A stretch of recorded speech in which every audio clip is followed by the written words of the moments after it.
Hey guys, good morning. Welcome back our new blog. कैसे हो आप सब? बहुत अच्छी होंगी उम्मीद करती हूँ। और मैं भी अच्छी हूँ। सुबह हो गई है और मैं भी आ गई हूँ नहा धो के अपने रसोई गृह में, क्योंकि अब बनाना है मुझे खाना। ये होता है एक जीवन का आधार जो हर किसी को खाना बना के खाना ही पड़ता है, एक हाउसवाइफ को। पुरुषों की हम बात नहीं कर सकते क्योंकि वो तो परजीवी है, वो दूसरों के सहारे रह सकते हैं, लेकिन हम औरतों को अपने सहारे ही रहना पड़ता है। मतलब खुद बनाओ और खुद खाओ। चलो बात करते हैं सुबह की। सुबह हुई मेरी आज 5:30 बजे, क्योंकि आज मेरी आंख ही नहीं खुली। वैसे तो मैं 4:30 बजे जगती हूँ और मेरी आंख भी बहुत अच्छे से खुल जाती है, लेकिन आज उठने का मन ही नहीं कर रहा था। थोड़ा सा आ रहा था आलस। मैंने भी सोचा आज अपनी निंद्रा पूरी ले लेते हैं, लेकिन पढ़ाई कब करेंगे। फिर सोचा कोई बात नहीं, हम दिन में अपनी पढ़ाई को कंप्लीट कर लेंगे। इसके बाद फिर मैंने फटाफट नहा धो लिया और उसके बाद घर की क्लीनिंग तो पहले ही कर लेती हूँ। उसके बाद आई थी रसोई गृह में, तो यहाँ पे भी मैंने खाना पीना सब कुछ बना के रख दिया था। और उसके बाद एक हो गया था हमारे साथ आज कांड। क्या कांड हुआ बता देती हूँ। सुबह सुबह जो रेगुलर टाइम पे मैं अपने बेटे को स्कूल छोड़ने जाती थी, वही टाइम पे आज भी मैंने उसको फटाफट तैयार किया, खाना खिलाया, बोतल भर के रखी और बैग भी तैयार करके, और खुद भी थोड़ा सा टिप टॉप में आके उसको छोड़ने के लिए तैयार हो गई।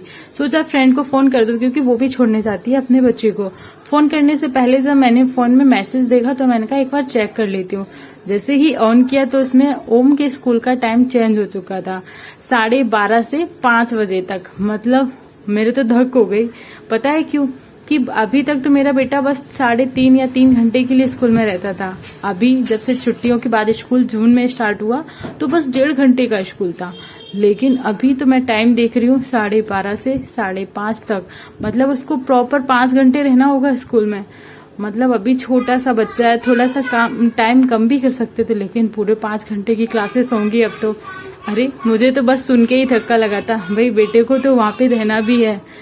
मैंने सोचा चलो ठीक है, ड्रेस वगैरह चेंज करी, फिर मैंने उसको रेगुलर ड्रेस में छोड़ दिया और बोला बेटा अभी आपको 2 घंटे और खेलने को मिल रहे हैं, आराम से खेल लो, उसके बाद तुम्हारी अच्छे से आज लगने वाली है क्लास।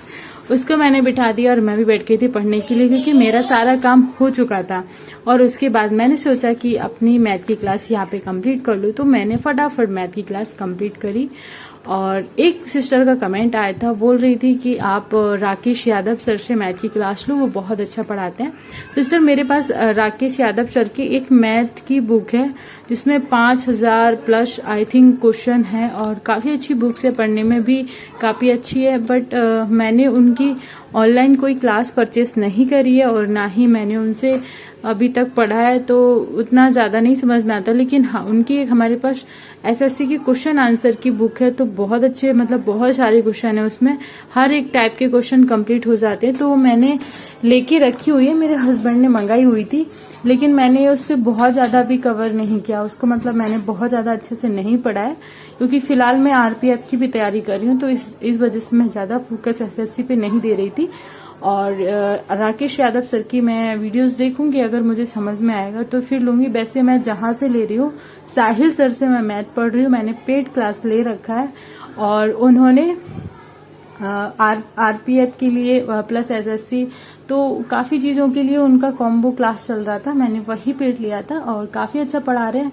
मुझे काफी उनका समझ में भी आता है। काफी लोग पूछ रहे थे कि उनका ऐप कौन सा है या फिर यूट्यूब पे उनका चैनल कौन सा है, तो उनका चैनल का नाम है क्विक ट्रिक बाय साहिल सर, और उनका सैम ऐप भी है और वो यूट्यूब पे भी सैम ही पढ़ाते हैं। तो मैं उनसे ही मैथ की अपनी क्लास कवर कर रही हूँ। काफी हद तक मेरा कवर हो चुका है और काफी अच्छे से मैं कवर कर पा रही हूँ, क्योंकि मुझे काफी अच्छे से। और बीच में मैं अपने बेटों को स्कूल भी छोड़ आई थी, वापस आके फिर से पढ़ाई करने बैठ गई थी, क्योंकि आजकल हमारे पास बहुत सारा टाइम होता है पढ़ाई करने के लिए। तो ये तो मेरे आज का दिन रहा, काफी अच्छा रहा, बहुत अच्छा लगा ये देख के कि भाई कितने बार तो हम होश और हवास में नहीं रहते हैं, क्योंकि हमें पता ही नहीं रहता कि स्कूल का टाइम ही बदल चुका होता है और उसको छोड़ने भी जाना है। मतलब इतना ज्यादा बिजी रहते हैं, और होता है क्योंकि हमारे पास सच में इतने सारे काम हैं, उनको करते करते हमें नहीं याद रहता है फोन को चेक करने का। तो भाई वैसे तो मैं कहती हूँ ये टाइम किलर है, फोन ना उठाओ, लेकिन कई बार उठा लेना चाहिए, क्योंकि अगर हम स्कूल में पहुंचते और फिर टाइम पता चलता, फिर हमें वापस आना पड़ता और फिर से हमें वापस छोड़ने जाना पड़ता। तो ये हो जाता। और आजकल यहाँ पे गर्मी इतनी ज़्यादा हो रही है, मतलब गुजरात अहमदाबाद से जो लोग हैं उनको पता होगा कि इतनी गर्मी है कि उनके स्कूल में टीचर्स ने भी बोल दिया कि अभी इसको टाई लगा के नहीं भेजना है, और ऊपर वाली जो बटन रहती है ना शर्ट की वो भी लगा के नहीं भेजना है, बस और नॉर्मल ही भेजो, क्योंकि बहुत ज़्यादा गर्मी होती है और बच्चे भी परेशान हो जाते हैं और उनको 5 घंटे तक क्लास में रहना पड़ता है। बेटा घर आके तुरंत बोला था मम्मा मैं बहुत थक गया हूँ आज क्योंकि आज अभी तक का उसका पहला दिन था जो 5 घंटे तक वो स्कूल में रहा। नहीं तो जब नर्सरी में था तो उसका 3.5 घंटे का था, और अभी जून से तो उसका बस 1.5 घंटे का ही क्लास चल रहा था।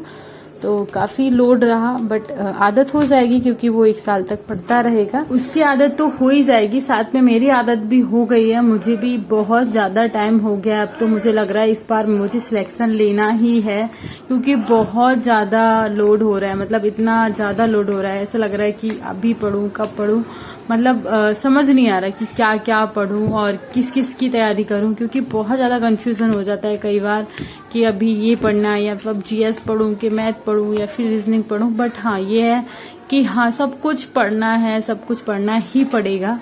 और अभी ओम को स्कूल लेने जाने का टाइम हो गया था, 5 बजे जाना है, तो यहाँ पे आधा घंटा था, तो मैंने सोचा फिर से मैं थोड़ा सा यहाँ पे रिवाइज ही कर लूँ। तो मैंने यहाँ पे इतिहास का ही नोट उठा लिया था पतला सा, जो मैंने लूसेंट के अलग अलग पार्ट में डिवाइड करके रखा है। और यही फायदा है कि जब भी हम चलते फिरते भी इसको उठा के पढ़ सकते हैं, इसीलिए मेरे हस्बैंड ने इसको इतने सारे पार्ट्स में बांट दिया था। तो टाइम हो रहा है इसको स्कूल लेने जाने का, उससे पहले मैं अपना ये इतिहास का मैथ कवर करूंगी। सॉरी इतिहास का मैथ नहीं इतिहास का ये अपना जो नोट्स मैंने उठाया उसको कवर करूंगी। और आप लोगों को भी यही सजेस्ट करूंगी कि भाई अभी टाइम है, पढ़ लो, ये वाला टाइम हमें फिर से नहीं मिलने वाला है। और यहाँ पे बज चुके हैं 4:45, अभी निकलते हैं स्कूल के लिए और 5 बजे तक पहुंचेंगे स्कूल। और उसके बाद फिर 15 मिनट में छूटता है, तो पैदल जाने में भी टाइम लगता है।